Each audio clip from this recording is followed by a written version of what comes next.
అసలు సైమల్టేనియస్గా ప్రభుత్వ పాఠశాలలు అందుబాటులో లేనటువంటి గ్రామాల్లో కూడా ప్రైవేట్ పాఠశాలల రూపంలో ప్రజలకు విద్యను దగ్గర చేసినటువంటి ఈ బడ్జెట్ స్కూల్ ఏవైతే ఉన్నాయో ఈ స్కూళ్ళు 10 కాలాల పాటు చల్లగా ఉండాలని కోరుకుంటా ఉన్నా. సేమ్ టైం నేను V6 ఛానల్లో హెల్త్ అండ్ ఎడ్యుకేషన్ డిపార్ట్మెంట్ చూసేవాడిని, హెల్త్ అండ్ ఎడ్యుకేషన్ చూసేవాడిని. అవి రెండు నాకు ఇష్టమైనవి కాబట్టి ఆ రెండింటిని ఎంచుకునేది. అప్పుడు health department, education department. Education అంటే కేవలం శ్రీ చైతన్య, నారాయణ ఇవే ఉంటాయి. కానీ అవి ఎంత చీట్ చేస్తే ప్రజల్ని నేను అనేక సార్లు వివరించే ప్రయత్నం చేసిన. శ్రీ చైతన్య, నారాయణ అంతా బోగస్ స్కూల్ ఇంకొకటి ఉండయి. ఎందుకు చెప్తా ఉందంటే మాదాపూర్లో ఒక మెయిన్ బ్రాంచ్ అని ఉంటుంది. ఇప్పుడు 10 పాఠశాలలో ఉన్నటువంటి పిల్లల్లోంచి బాగా చదివి ఆ 10 మందిని తీసుకొని పోయి అందులో వేస్తారు. వేసి అక్కడ శిక్షణ అని చెప్పి ఆ పిల్లల్ని ఏం చేస్తారంటే ఎగ్జామ్స్ అన్ని రాసిన తర్వాత ఎంట్రన్స్ రాసినాక మళ్ళీ తెచ్చి స్కూల్లో పెడతారు. ఏదంటే ఇంకో ఈ స్కూల్కే వచ్చింది ఫస్ట్ ర్యాంకు, ఈ స్కూల్కు సెకండ్ ర్యాంక్ అని మాయ మాటలు చెప్తా ఉంటారు.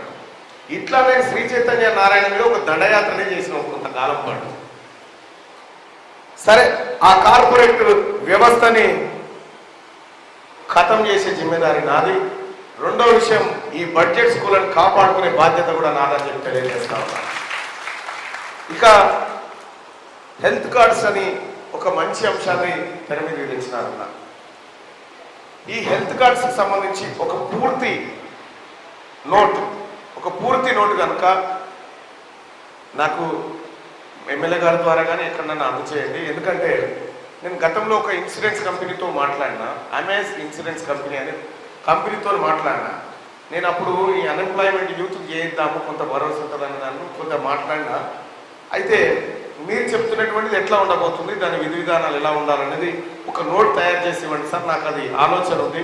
తప్పకుండా ఇప్పుడు ఒకవేళ మీరందరూ అవకాశం ఇచ్చి నేను ఎమ్మెల్సీగా అయితే ఇంతకంటే పెద్ద భాగ్యం ఉంటుంది సార్ ఈ ప్రజలకు చేసుకునేది. కాబట్టి వాళ్ళ జీవితాలకు భరోసా ఉండేటువంటి కార్యక్రమాన్ని అయితే చేస్తూనే, రెండోది, నేను ప్రైవేట్ స్కూళ్ళకు సంబంధించినటువంటి వరంగల్లో చాలామంది టీచర్లతో మాట్లాడుతూ ఒక అద్భుతమైన స్కీమ్ అన్నది. ఒక 5 లక్షల రూపాయలు కాంట్రిబ్యూట్ చేయగలిగేటువంటి శక్తి వీళ్ళకు ఉంటే ప్రభుత్వం స్థలాన్ని కేటాయిస్తే వీళ్ళందరికీ అక్కడ నివాస సముదాయాలు కట్టియొచ్చు అని టాటా కంపెనీతో మాట్లాడేది. వాళ్ళు చాలా ఈజీగా అతి తక్కువ ఖర్చులో వాళ్ళు సొంత ఇంటి కళ నెరవేరేటువంటి పరిస్థితి ఉంటుంది. అదొకటి. రెండోది, ఇది కాదనుకుంటే రేపు తెలంగాణ ప్రభుత్వం, కాంగ్రెస్ పార్టీ ప్రభుత్వం ఆల్రెడీ బడ్జెట్ కూడా ప్రవేశపెట్టింది. ప్రతి నియోజకవర్గానికి ఎన్ని ఇళ్ళు పెట్టినట్టు 3500 ఇళ్ళు పెట్టిరు. నేను కూడా సోదరమని అక్కడిని రిక్వెస్ట్ చేస్తా ఉన్నా, ఈ 3500 ఇళ్లలో కనీసం ఒక 200-300 ఇళ్ళన్నా వీళ్ళ కోసం, ఈ వర్గాల కోసం కేటాయించాలని చెప్పి కోరుతా ఉన్నాక. ఇంకంతేకాదు, హెల్త్ కార్డ్స్ విషయం అయిపోయింది, హౌసింగ్ స్కీమ్ విషయం అయిపోయింది. అలాగే 12 నెలల కాలం పాటు శాలరీస్ అనేటువంటి ఒక అంశం తెరవేకి వచ్చింది. ఎస్, బడ్జెట్ స్కూల్ కరోనా టైంలో ఎంత ఇబ్బందులకు, ఎంత ఒత్తిడి గురైనాయో కల్లారా చూసినటువంటి వాళ్ళమే.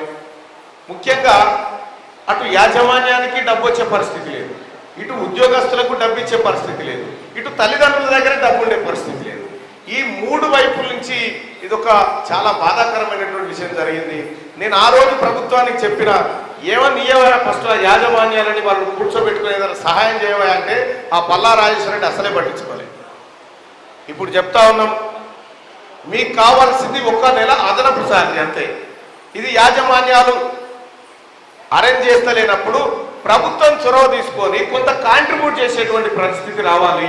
ఆ దిశగా నా వంతు ప్రయత్నం చేసి ఆ 12వ నెల శాలరీని కూడా ఇప్పించేటువంటి ప్రయత్నం చేస్తా అని చెప్పి మీ అందరికీ తెలియజేస్తా ఉన్నాను. ఎవరికి భారం లేకుండా ప్రభుత్వమే కొంత మొత్తం భరిస్తూ మీకు కొంత ఉపశమనం కలిగించే ప్రయత్నం చేస్తామని చెప్పి నా వంతుగా తెలియజేసుకుంటూ, అలాగే ప్రైవేట్ స్కూళ్ళు, పాఠశాలలు కానీ యాజమాన్యాలు కానీ మీ పైన ఎలాంటి ఒత్తిడి లేకుండా, ముఖ్యంగా ప్రభుత్వ ఒత్తిడి లేకుండా స్వేచ్ఛగా మీరు విద్యా బోధన కార్యక్రమాలు చేసుకోవడానికి ప్రభుత్వం 100% సహకరిస్తుంది, పూర్తిగా సహకరిస్తుందని తెలియజేస్తా ఉన్నాను. ఇంకంతేకాదు, ఏ కష్టం వచ్చినా ప్రభుత్వం డోర్లు తెరిచి ఉన్నాయి. కాబట్టి విద్యాదానం అనేది ఒక వ్యాపార దృక్పథంతో జరిగేటువంటి కార్యక్రమం కాదు. ముఖ్యంగా ఈ బడ్జెట్ స్కూళ్ళలో అది అంతకంటే ఎక్కువ కాదు. కానీ కార్పొరేట్ వ్యవస్థలో విద్యా దోపిడీ, విద్య పేరుతో జరిగేటువంటి దోపిడీ ఏదైతే ఉందో దాన్ని నియంత్రించి ఈ బడ్జెట్ పాఠశాలలను మరింత మెరుగుపరచాల్సినటువంటి అవసరం ఉంది సోదరులారా. అలాగే ఇక్కడ పనిచేస్తున్నటువంటి మహిళా సోదరి వాళ్ళు చాలా మంది టీచర్లు ప్రైవేట్ స్కూళ్ళలో పనిచేస్తూ ఉన్నారు. ఈ పనిచేసేటువంటి వాళ్లకు ఉద్యోగ భద్రతా విషయంలో కూడా యాజమాన్యాలు కొంత సహకరించాల్సినటువంటి అవసరం ఉంటుంది. ప్రభుత్వం కూడా మీకు సహకరించేటువంటి అవసరం ఉంటుంది.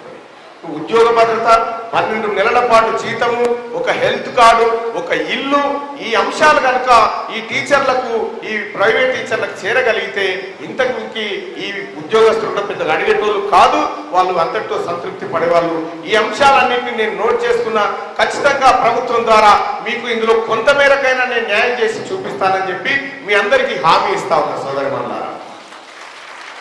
ఇక రాబోతున్నటువంటి పట్టభద్రుల ఎమ్మెల్సీ ఎన్నిక, మనమంతా పోయినసారి మనకు ఎమ్మెల్సీగా పల్లా రాజేశ్వర రెడ్డి ఉండే. పల్లా రాజేశ్వర రెడ్డి గారు ఆయన యూనివర్సిటీ పంచాయతీ తప్ప ఎన్నడన్నా ఈ పేద బడ్జెట్ స్కూళ్లను తీసుకొని ముఖ్యమంత్రి గారి దగ్గరకు ఒకసారి కల్పించే ప్రయత్నం మనం చేసిందా? చేయలే. ఏమున్నా ఆయన కాలేజీలు, ఆయన కార్పొరేట్ వ్యవస్థ ఏ ఒక్కరోజు ఈ బిడ్డల కష్టాలు పట్టించుకోలే. ఏ ఒక్కరోజు ప్రైవేట్ టీచరు ఏం తిన్నారు, వాళ్ళ కుటుంబాలు ఎట్లున్నాయి, వాళ్ళ జీవితాలు ఎట్లున్నాయని కనీసం తొంగి చూసిన పాపాల పోలే. ఇవాళ నడి మధ్యలోనే నా వల్ల కాదని చెప్పి వదిలిపెట్టి వెళ్ళిపోయిన పల్లా రాజేశ్వర రెడ్డి. వెళ్ళిపోయినటువంటి వ్యక్తులు మళ్ళా రాలే ఇప్పుడు ఓటు అడగడానికి. ఇక రారు కూడా, ఎందుకంటే ముఖం లేదు కదా. ఇక మొహం లేదు కాబట్టి రారు. సోదరి మనులారా, నేనైతే ఒక మాట చెప్తా ఉన్నా. మీరు పట్టభద్రుల ఎమ్మెల్సీ ఎన్నికల్లో ఈ సోదరుణ్ణి, ఈ తమ్ముణ్ణి బ్యాలెట్ లో సీరియల్ నెంబర్ 2కు ఎదురుగా 1 నెంబర్ వేసి గెలిపించండి. ఈ తమ్ముడు మీకోసం ఎలా పనిచేస్తాడో ఈ 3 ఏళ్ల కాలంలో మీకే అర్థమైపోతుందని చెప్పి తెలియజేస్తా ఉన్నా. ఇన్ని రోజుల పాటు మిమ్మల్ని హింసించి మీ బాధలకు కారణమైనటువంటి వ్యక్తులను మీరు చూసిరు.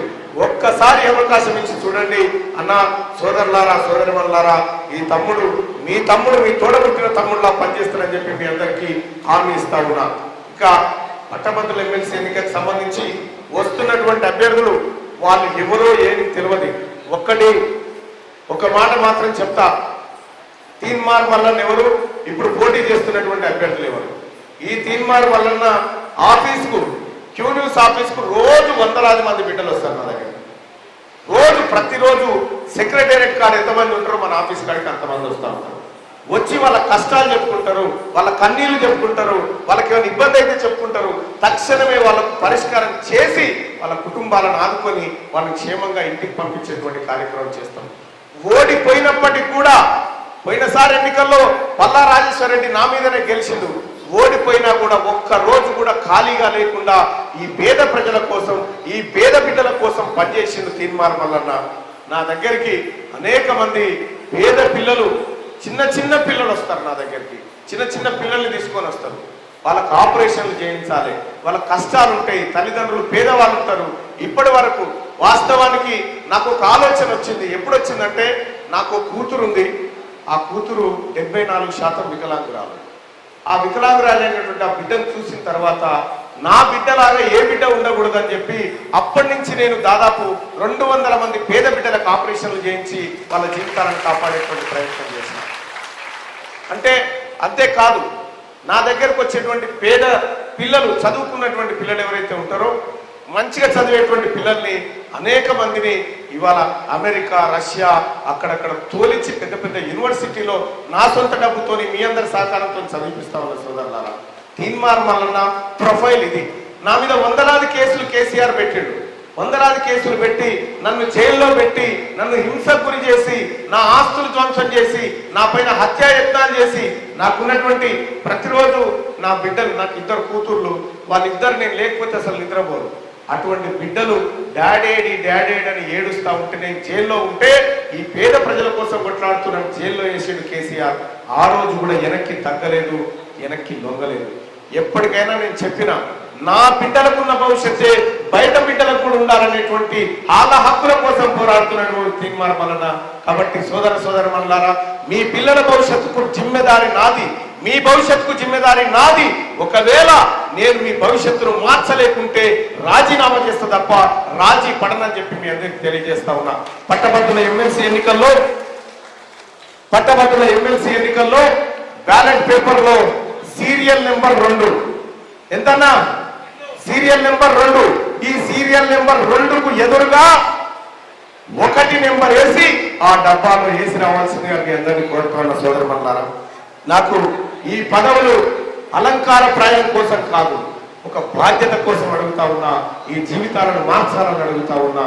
అందుకోసమే సోదరులారా, మీరు ఎప్పుడైనా ఎక్కడైనా చూసిరా రాజకీయాల్లోకి వచ్చేటువంటి వ్యక్తులు ఎలా వస్తారు? చాలా మంది అంటే ఇక్కడ లేరు కానీ చాలా మంది డబ్బులు సంపాదించడం కోసం, ఆస్తులు కూడబెట్టడం కోసం వస్తారు. సోదరులారా, తీన్మార్ వలన నేను నామినేషన్ వేసేటువంటి రోజే నా కుటుంబ ఆస్తులన్నీ ప్రభుత్వానికి రాసిచ్చి మరి వస్తా ఉన్నాక, నేను డబ్బులు సంపాదించుకోవడానికి కాదు, ఇంకోటి చేయడానికి కాదు, మీ జీవితాలు మార్చడానికి వస్తా ఉన్నా. దయచేసి ఒక అవకాశం ఇవ్వాల్సిందిగా మీ అందరినీ రిక్వెస్ట్ చేస్తా ఉన్నా. నా సోదరిమణులారా, ఈ తమ్ముడిని 2 చేతులు లేపి దీవించాల్సిందిగా ఒక్కసారి కోరుతా ఉన్నా. సత్తుపల్లి ప్రజలారా, ఈ తమ్ముడిని దీవించినట్టేనా?